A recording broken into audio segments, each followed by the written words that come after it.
Приветствую всех на канале Магия Песка. Мои дорогие зрители, меня зовут Ольга, и сегодня для вас я сделаю отсыпочку на такую тему.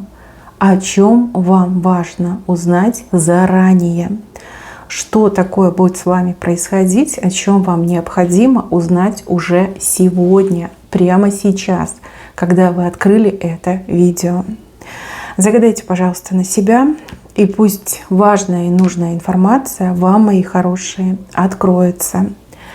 Я прошу высшие силы дать мне возможность ответить на все ваши вопросы и послать для вас только лишь самую важную, нужную и полезную информацию. Пусть высшие силы руками откроют мне то, что сейчас не скрыто, о чем же я услышать и узнать. Ох, вы переживаете, вы очень сильно из-за кого-то или из-за чего-то переживаете. Знаете, как показано? Показано, что переживания ваши пустые. Вот хотите верьте, хотите нет, а переживаете вы впустую. Сами себя накручиваете, сами себе там плохое будущее пророчите, но плохого не будет. Там что-то резко поменяется, либо неожиданно поменяется, либо пойдет не так, как вы себе представляете. Судьба вас удивит, судьба готовит вам сюрприз, но по-другому и не скажешь. Вот вы к чему-то плохому, да, настроились, подготовились, а произойдет хорошее, либо супер хорошее. Вот. Не рвите себе сердце, не травмируйте душу. Девушки, женщины, если вы из-за какого-то мужчины переживаете и думаете, что все, он меня бросил, он меня разлюбил, у него там другая, это конец, да, либо там изменяет, я его не прощу. На самом деле выяснится, что он там работал как раб на галерах, что он там какие-то вопросы решал, проблемы решал, не знаю, где-то в деревне на родственников пахал. Либо, может быть, его, ну, допустим, кто-то там задержал, да, какие-то проблемы, там где-то не в том месте находился. В общем, никакой измены нет. Он вас не бросил, он вас любит, он появится с цветами, с подарками, там на колени упадет и скажет: любимая, родная, вот прости меня, да, вот со мной такое-то приключилось. Я там старался, пытался выйти на связь, там связь не ловила, либо там у меня телефона не было, там забрали, не знаю, там эти коинты закончились на телефоне. В общем, девочка упадет на колени, будет целовать вам ножки с цветами, с шампанским, с конфетами, просить прощения. Если вы думаете, либо предполагаете, что где-то вы там не успели, вам чего-то не дали, либо в чем-то вам отказали, поверьте, там все тоже поменяется, вплоть до того, что, я не знаю, в 3 раза больше будут предлагать, у кого-то отыграется, да. Либо там работа, вы переживаете: о боже, меня уволят, сократят, а вам раз там и повышение предложили. Вот четко показано, что зря сердце свое терзаешь, зря вот в огне сердце держишь. Вот он, видите, знак бубна. Это удача, это везение, это что-то невероятное, это то, что готовит вам судьба, и это то, что вы получите. О плохом не думайте, выдыхайте, вообще ни о чем не думайте, расслабьтесь, да, помедитируйте. С вами плохое не произойдет, произойдет именно хорошее. Дальше идем. Вот здесь показан человек, который вам в глаза врет. Причем врет, не стесняясь, там такое уже придумал этот человек. Ужасные вещи вам рассказывает, а вам так жаль этого человека. Вы думаете: боже, такая тяжелая судьба, какой несчастный человек. Там нужно поучаствовать, нужно помочь. Да? Вот что-то хотите дать этому человеку. Ни в коем случае не давайте. Человек вам врет. Нагло смотрит в глаза и врет. Человек, скорее всего, понимает про вас, что вы очень добрая, либо очень добрый. И что вы очень жалостливый человек. Да? Поэтому человек, вот этот обманщик, лжец, рассказывает эти ужасные грустные истории, там слезы пускает, крокодили, на самом деле ищет свою выгоду, либо считает вас такой глупенькой овечкой, да, с которой можно эту шерсть подстричь. Не давайте, вы дадите мошеннику, вы дадите лжецу, обманщице дадите. Кто вас слезно, вот прям слезно, да, умоляет, там, помоги, я такая несчастная, там, холодная, голодная, одинокая, человек врет, понимаете, врет, и даже как, знаете, не стесняется этого, вообще не стесняется. Хороший актер, либо хорошая актриса. Помощь не давайте. От себя не отрывайте, иначе потом будет очень сильно обидно. Обидно, что вот позволили себя использовать, позволили себя вот так обмануть, провести. Мне идет обман. Причем такой, знаете, прям жесткий обман, прям наглый такой обман. Ах, человек вот прям как жулик какой-то мне идет. Так, еще. Вы чем-то не занимаетесь, либо что-то в долгий ящик отложили. Это вы зря сделали. Ой, как зря вы сделали. Нужно все дела подтянуть. И все, что вы там на долгосрок планировали, делать по возможности сейчас. Не откладывать в долгий ящик. Вообще заколотите этот долгий ящик, избавьтесь от этого ящика. Вам нельзя ждать, вам нельзя откладывать. Это очень важно. Сейчас объясню почему. У вас вот момент идет, как скачок такой произойдет. У вас какая-то занятость, какой-то интерес появится, у кого-то работа новая появится, у кого-то хобби, у кого-то отношения появятся. И вам уже будет не до этого. Вы вот прям как отложили, так и забудете про это. А дело нужно делать, да, либо ситуацию нужно решать. Пожалуйста, постарайтесь в короткие сроки, по возможности, конечно, да, все, что было отложено, подтянуть, сделать, переделать, до ума довести. Это очень важно. Я вижу у вас скачок, причем скачок будет в этом месяце. Резкий скачок, и вы уже как будто бы на новом уровне. Кто-то начнет общаться, встречаться, там, личную жизнь свою выводить на нужный уровень, и вам уже будет не до проблем, не до этих ситуаций.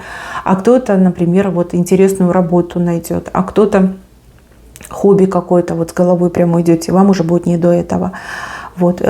Проблемы решайте по мере поступления, ничего не откладывайте. Если вы заведете себе это за привычку, у вас вообще проблем не будет, тягости в жизни не будет. Все будет решаться легко и быстро. Прям заставьте себя. Вот что-то важное вы отложили, и к нему не хотите подходить. Вот думаете, завтра, послезавтра, там, с новолуния, да, с полнолуния. Но это неправильный подход. Вы рискуете попасть в неприятности из-за этого. Так, мужчина женщине букет протягивает, а женщина такая спиной, типа, не хочу, мне не надо, твои цветы плохо пахнут, да, я не люблю розы, я люблю что-то другое.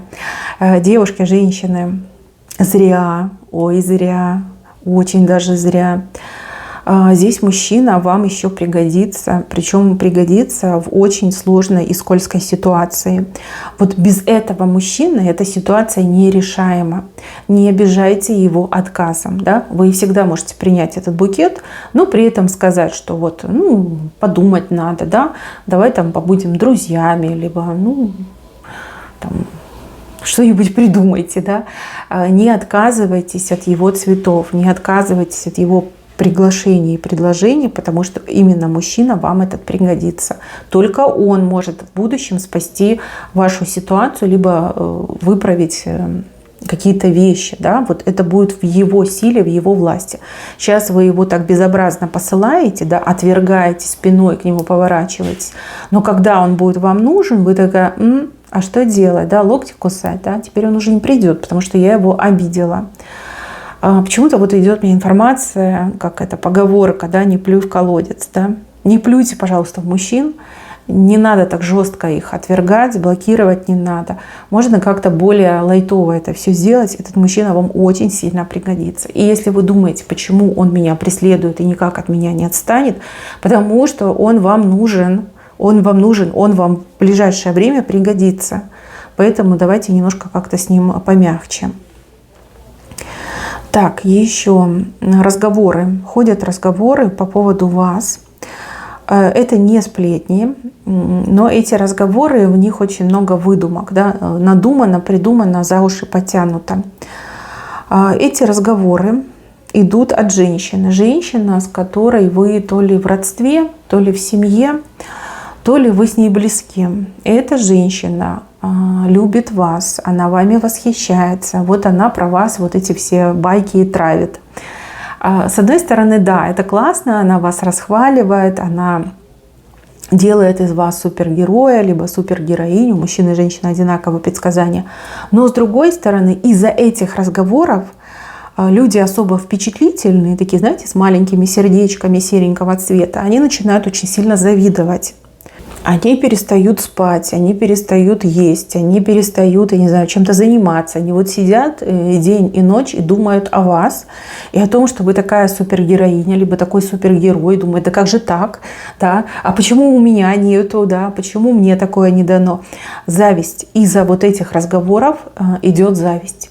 И вам могут завидовать люди, которых вы даже и не знаете, с которыми вы даже и не знакомы. То есть вы их не знаете, не знакомы, а они вам завидуют. Представляете? Вот такой уровень. Поговорите, пожалуйста, с этой женщиной. Скорее всего, это либо мама, либо бабушка, свекровь, может быть, теща, может быть, сестры могут быть. Просто поговорите и по-хорошему попросите. Не надо про меня ничего говорить. Вообще забудь про меня. Забудь, никому ничего не говори, даже если очень сильно хочется там похвастаться, да, не надо этого делать. Ты мне вредишь, ты мне вредишь. Она женщина, в принципе, вменяемая, она поймет. Ну, только правильно объясните, почему вы не хотите, чтобы она о вас говорила. Ну, потому что она вами гордится, она вас любит, ей хочется вами похвастаться. Вот правильно объясните, чтобы она поняла. Вот если она поймет, она больше этого делать не будет. И на вас она тоже не обидится, что вы запрещаете ей о вас говорить. Так, и еще вы куда-то спешите. А спешить нельзя. Нет. Спешите в какую-то дверь войти. Но спешить вам туда не надо. Почему? Потому что там какие-то люди, они как собаки. Причем бешеные, да, очень агрессивные. По крайней мере, вот какую-то женщину показывают. Она просто, извините, конченая. Эта женщина может испортить все. И впечатление, и саму ситуацию, и сам результат. Не спешите. Я вижу, что этой женщине там совсем чуть-чуть осталось, буквально там пару дней, и она там в отпуск уйдет, либо, не знаю, там на больничный выйдет, либо там на пенсию, да, вот куда-то она уйдет. Может, ее переведут там, на другую должность, там, в другой офис. Вот тогда и пойдете. Иначе эта женщина так вам нервы потрепает, иначе у вас все вот это вот упадет, просто настроение упадет, желание упадет. Вы будете из этого места бежать, вот прям пятки будут сверкать. И все из-за одного очень агрессивного и неуравновешенного человека. Вот какая-то злая женщина мне там идет, очень злая. Даже, наверное, и собачки такими не бывают, как эта женщина. Просто как будто бы из ада ее выпустили, как Цербер, знаете, какой-то. Может быть, у нее должность такая, может быть, у нее психика испорченная, да, но это не значит, что она с людьми должна так обращаться. Возможно, вы о ней слышали, но вы думаете, ну, что там, мне не страшно, да, я тоже могу погавкаться. На самом деле вы даже не представляете, что вас может ждать. Это ад, это хуже, чем ад. С этой женщиной лучше не пересекаться. Не спешите войти в эту дверь. Может быть, это какой-то как учреждение, чей-то офис, либо какая-то организация. Пока эта женщина там, туда лучше не идти. Дождитесь, пока она уйдет. Она точно уйдет. У кого-то вот в течение там, нескольких дней, там, неделя максимум, да, и она куда-то уйдет. Ее не будет. Будут заменять другие люди. И эти другие люди, они очень хорошие, воспитанные и адекватные. Дальше. Женщина и мужчина. Женщина очень много на себя берет. А мужчина в это время начинает расслабляться. Я понимаю, девочки, что вы очень заботливая, что вы очень ответственная, гиперответственная. Вам жаль вашего мужчину, что он у вас такой вот несчастный, там с работой что-то не получается, либо у него там со здоровьем что-то не так. Но вы у него штаны отбираете, понимаете? Ну, в прямом смысле слова отбираете штаны.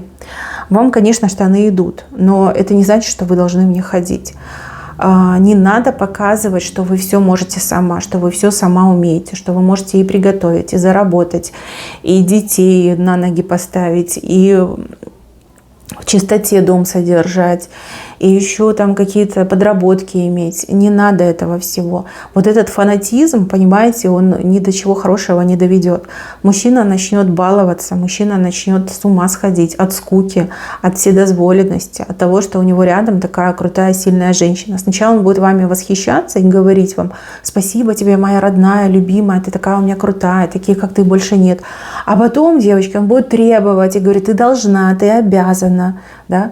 Вот прям иди заработай, иди подай, не знаю, в рот мне положи, да, носки мне, трусы погладь. Понимаете, вот до этого дойдет. Понятно, что ситуации бывают разные, да, возможно, мужчина там со здоровьем что-то не то, либо, ну, так случилось, что сейчас с работой у него туго. Тогда пусть вносит свою лепту, да, пусть подрабатывает, либо пусть по дому работает. Должно быть четкое распределение обязанностей, иначе это выльется чем-то очень и очень нехорошим. Он будет требовать, понимаете, требовать, чтобы вы прям все делали. А аппетит приходит во время еды, знаете, да, такую поговорку. То есть сейчас он типа вам ручки за это целует, а потом он будет вас еще, знаете, пинками гнать, что типа давай иди больше зарабатывай, либо там мне первое, второе и компот, да, чтобы все каждый день было свеженько, да, там на второй день я кушать не буду, то я не буду, это я не хочу, там давай старайся. Вы можете своими руками загубить ваши отношения. Звучит, конечно, абсурдно и страшно, но песок именно так показал. Вы смотрите, вы с него пылинки сдуваете, сейчас он этому рад. Но в будущем он вас просто будет заставлять, принуждать, чтобы вы еще больше в него вкладывались, и он вот прям совсем уже не захочет ни работать, ни по дому что-то делать. Просто вот расслабит булочки и будет наслаждаться жизнью. А вы к нему как в рабство попадете, понимаете? Потом эти отношения будут вам в тягость. Да, его жаль. Но он же мужчина, он же сильный пол, ну так пусть и штаны свои при себе держит, да? А вы не перетаскиваете, вы не должны. Это залог вашего будущего счастья с ним. Вы можете его разбаловать и испортить, не допустите этого. Так, еще. Вы кому-то что-то хотите сказать, но песок предупреждает этого не делать. Не делайте этого. Может быть, вы что-то хотите рассказать, чем-то поделиться, кому-то открыть глаза. Может быть, вы чью-то тайну знаете, либо вы что-то такое видели, что скрывается, да, и вы такая, ну вот типа я расскажу. Не делайте, иначе вы там будете крайне, вас все обвинят и скажут, что вот это она провокаторша, либо он провокатор, подставил, сфабриковал, там людей обсуждает, либо сплетничает про людей. Откажитесь, не надо вам этого говорить. И если это тайна, держите в тайне. Если вы что-то такое крамольное увидели, забудьте об этом. Ничего не говорите, иначе будете крайне либо крайним. Вас обвинят. Вот как, знаете, вот стрелочником станете, стрелочницей. Не надо этого говорить. Я вижу, что у вас прям подпирает, вам хочется рассказать. Либо вы такая, о, я расскажу. При встрече сразу расскажу. Молчите, молчите, иначе с вас спросят. Да, тоже звучит абсурдно, но спросят именно с вас. Песок предупреждает, молчи, ты рыбка, ты не можешь говорить. Молчи, ни в коем случае не говори. Там и без вас либо уже все знают, либо узнают в скором времени. Но вот почему-то идет, что все тумаки на вас полетят, если вы скажете. Так, через единичку к семерке, через тройку к девятке. На работе, либо в делах вам нужно стремиться к тому, чтобы самой все делать, либо самому все делать.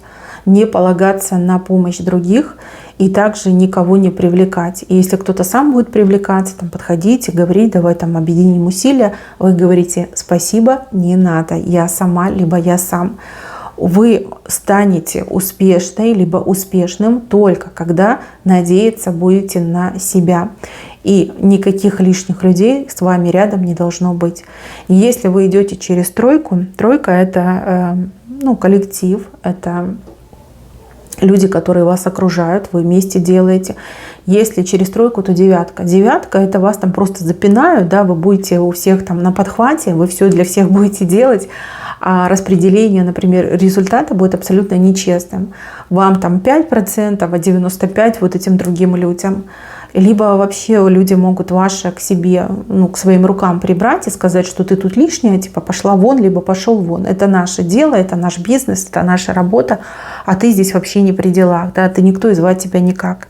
То есть могут все у вас забрать, отобрать, либо вас потом по прибыли обидеть по результатам. Хотите быть успешной, либо успешным, делайте все сами, надейтесь только на себя. И еще, мои хорошие, знаки, вам идут знаки, а вы их игнорируете. Игнорируете, причем какие-то мысли у вас зарождаются, что типа, может быть, это знак, может, это знамение, может быть, мне на что-то хотят глаза открыть, либо рассказать, показать мне что-то хотят. Но потом думаете, да, ерунда, да. Вам идут знаки, кому-то знаки идут через цифры, буквы, слова, сны, видения, ощущения, да, а вы все время игнорируете и все время попадаете на одни и те же грабли, да, либо те же самые вилы постоянно впинаются в вас. Тут буквально с неба спрашивают: доколе вы будете этим заниматься, да, как вам подать знак, почему вы игнорируете те знаки, которые вам идут. Понятно, что многие люди как бы такие, это странно, да, может быть, я сама себе придумала, да такого быть не может, неуверенные в себе, либо вы, возможно, сомневаетесь в своих способностях, либо в том, что вы избранный человек и вам идут знаки. А есть люди, которые, прям, знаете, на полном серьезе говорят, такого не бывает, да, никаких знаков не бывает. А сны — это типа фантазии разума, да, либо там еще что-то. Мне идет, что идут знаки, с неба там уже переживают, знаете, буквально в шоке, да, почему вы знаки не читаете, почему вы этими знаками не пользуетесь, да, что происходит, что с вами не так. Ребят, посерьезнее относитесь к ощущениям, к интуиции, к знакам, к сигналам и к снам. И будет вам хорошо, будет вам счастье, будет меньше проблем, будет больше удовольствия. Вас небеса любят и постоянно пытаются вам помочь, а вы как бы игнорируете эту помощь. Это не очень хорошо. Нехорошо для вас, понимаете? Вам помогают, это буквально вы там в болоте застряли, вам человек руку дает, а вы такая: нет, я сама, я сам, да. Пока по уши не застряну, да, я не воспользуюсь помощью. Учитесь читать знаки, учитесь на них обращать внимание. Поверьте, это не сложно, но это очень сильно облегчит вам жизнь. Мои хорошие, на этом у меня все. Берегите себя. Всем спасибо за внимание. Всем пока-пока.